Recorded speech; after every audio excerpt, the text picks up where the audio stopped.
Okay, welcome to another Pencast. This time we're looking at macroeconomic gold. So what I want to do first of all is I want to draw what's called the magic square. And before I tell you why it's magic, what I want to do is I want to list the macroeconomic goals. So I'll assign one goal per side of the square. So we've got full employment.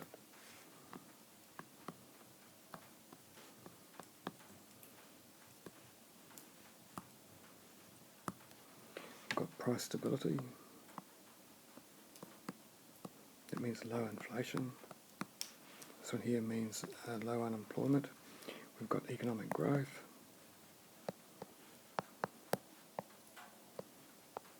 And we've got balance of payments. You'll learn more about this later. Sustainability.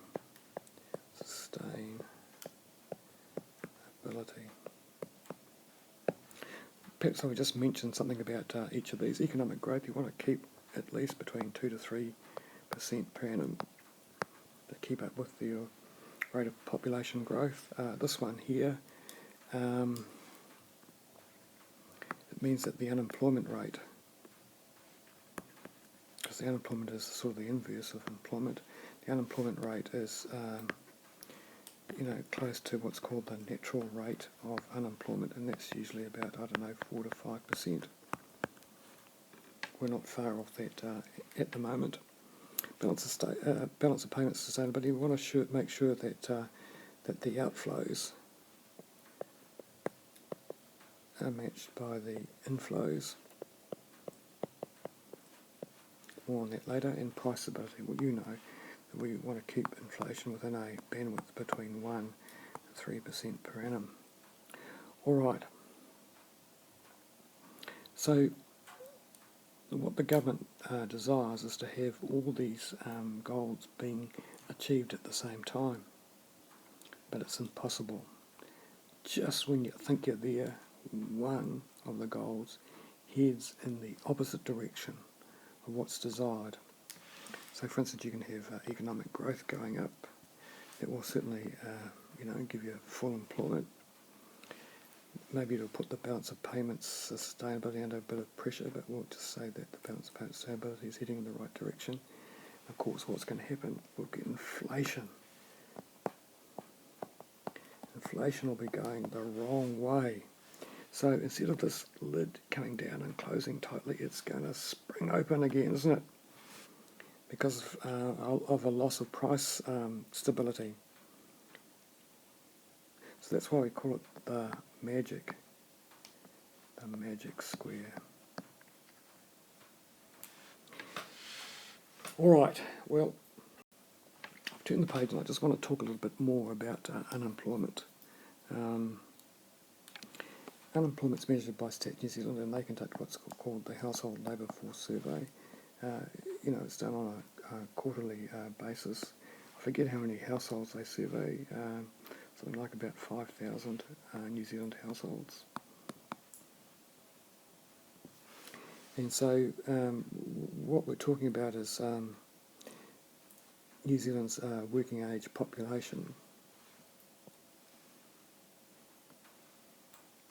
So it's 18 plus. And what the surveyors will say, are you currently working or are you looking for work? If you say yes to either of those questions, then you're regarded as being in the workforce. So this is the workforce here. And then they'll say, are you currently in work? If you are, then you're employed.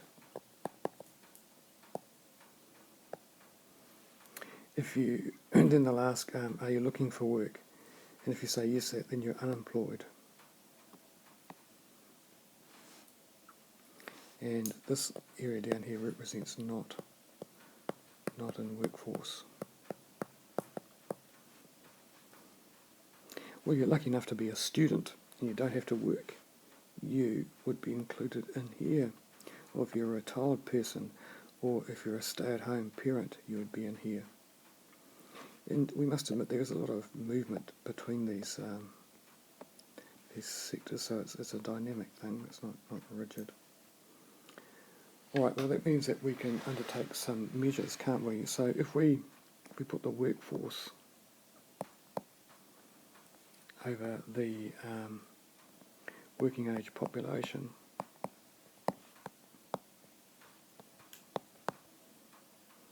just to abbreviate that, then this gives us a thing called the participation rate.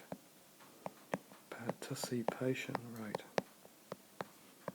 And did you know that we've got one of the highest in the OECD? The OECD. That's because we've got a lot of women that are working. It's up around about 68%, I think, the participation rate.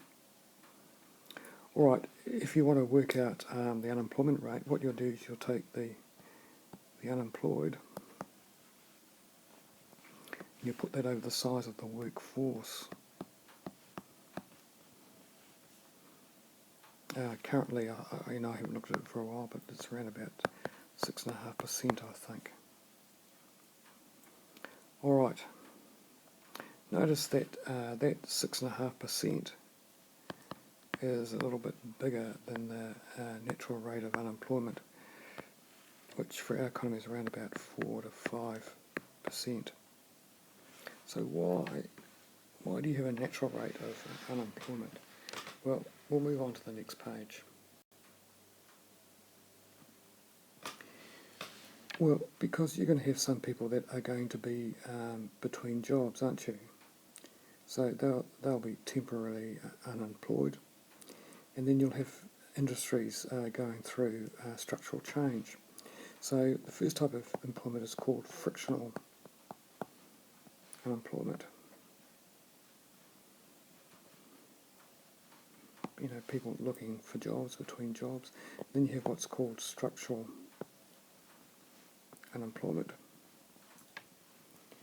Industries going through change, and so they make up the natural rate of unemployment. And then you have what's called cyclical unemployment.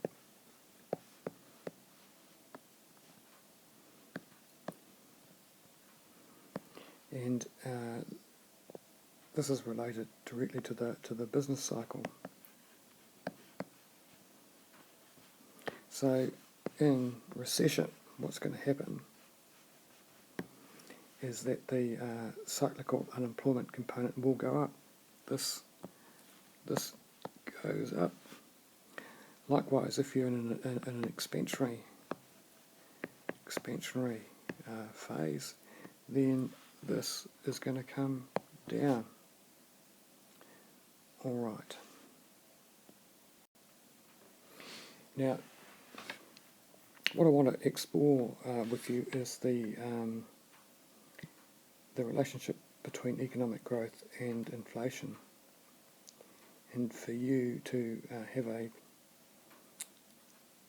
fundamental understanding how these two goals conflict. So the goals conflict. Okay, so let's start out. So we're going to have economic growth. Okay, that's going to cause some demand pull inflation. Okay, so what's going to happen? Well, it means that inflation's going to go up. We're going to lose price stability, aren't we? Now, you should be aware of what the response is going to be, and so our Reserve Bank will put up the official cash rate. Now, after a period of time, what's going to happen is that inflation will go down.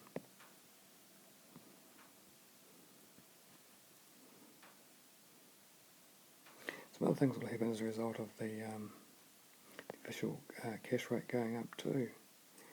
And another one of these is that the level of business investment will go down, and that will feed back into the level of economic growth.